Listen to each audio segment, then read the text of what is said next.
So are you tired of not getting the results that you desire?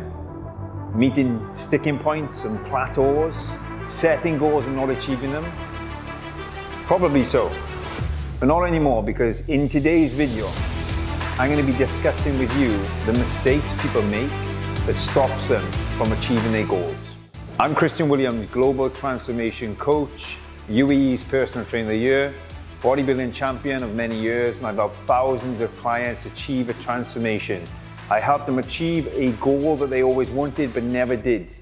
And the amount of people I sit down with on a day-to-day basis to discuss their goals, the progression to them, and what hasn't worked in the past.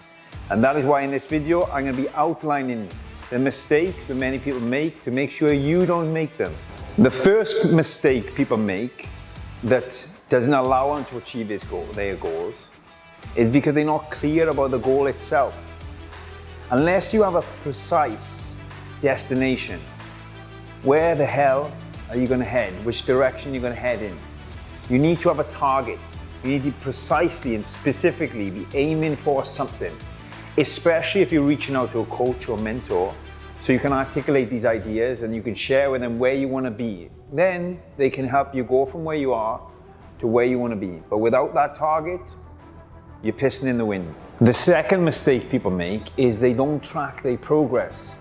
And when I sit down with many people and ask them what they eat on a day-to-day basis, they don't even know. They don't track their food, they don't track their weights, they don't track their cardio. So how do you know if you're progressing, if you really are?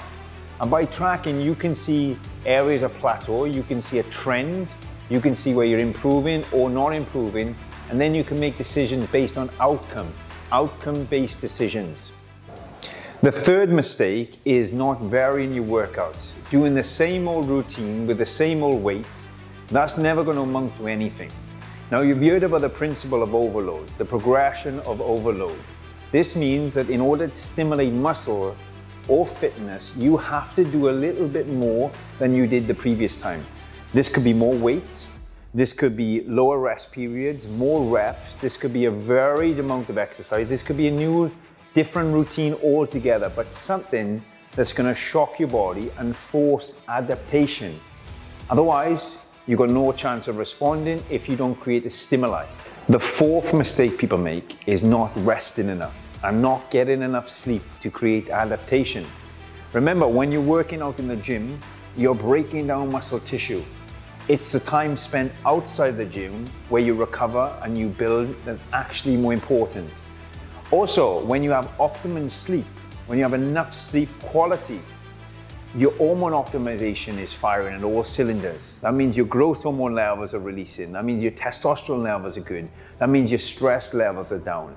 And if your stress levels are down, you can digest the food better. And it's not about what you eat, it's what you can eat, digest, and utilize that makes all the difference. The fifth mistake people make is overtraining. And that is why I reflect back to mistake number 2, which is not tracking your progress. Because if you don't track your progress, you don't see a trend. Now, overtraining can lead to fatigue, it can lead to muscle injury, it can lead to muscle wastage. So what I always suggest people do is they schedule what we call a deload week every 5 to 6 weeks, depending on the individual. And that is where you'll progressively push yourself harder every week, more weights, more cardio, and then one of the weeks, maybe week 5 or 6, you take a break off the gym or you back off the intensity. You do something to help your body recover, help your nervous system recover, reset your mindset, and help you move forward and progress even further. The sixth mistake that people make when trying to build muscle and lose fat is not getting enough protein. Protein is essential. You've heard the saying, you are what you eat, right? If you want to look like a muscle, you've got to eat the muscle.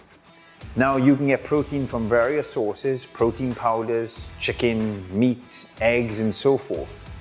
But when you're breaking down tissue, you need to be repairing that tissue with amino acids. Amino acids are the building blocks of life.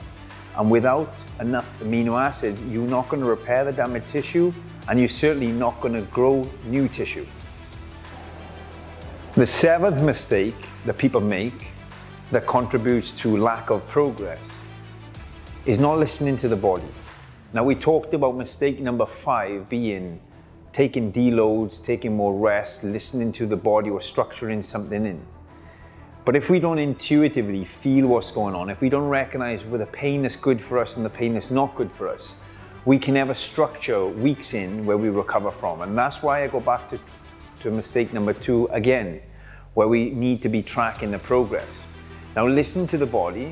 Your body will tell you if you need more food, if you need more rest, if you need to push harder, if you need to back off certain movements that are not quite working for you or maybe working against you. So try to intuitively listen to the signals that's going on and make decisions based on your own intuitive feelings. The 8th and my final mistake to you that people make, which stops them achieving their goals, is comparing themselves to others. Now, we're all human. We all do this in many fields, whether it's career, in the way we look, in the car we drive. But also I do know that the main cause of people's misery is comparing yourself to other people. And that could be the person that you want to be, the person you was.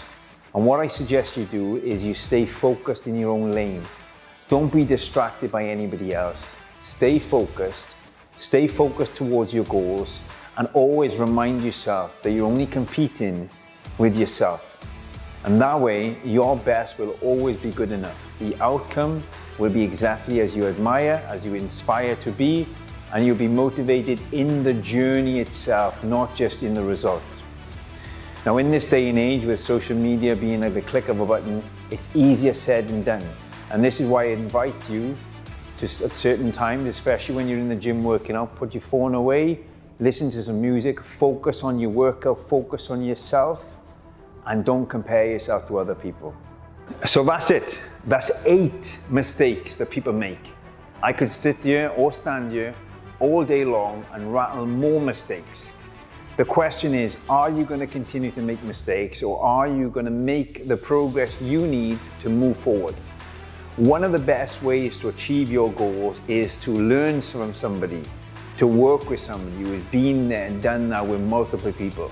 Somebody who can take you from where you are to where you want to be. Someone who can see all the mistakes ahead of time and can coach you and mentor you on your path to success. I'm Christian Williams, Global Transformation Coach. Thank you for listening. If you're watching this on YouTube, subscribe to this channel, click on the link below, comment below any questions you have, any mistakes you have, and we will always get back to you, because our goal is to help as many people as we can, which includes you and everybody else. #Bull Mode.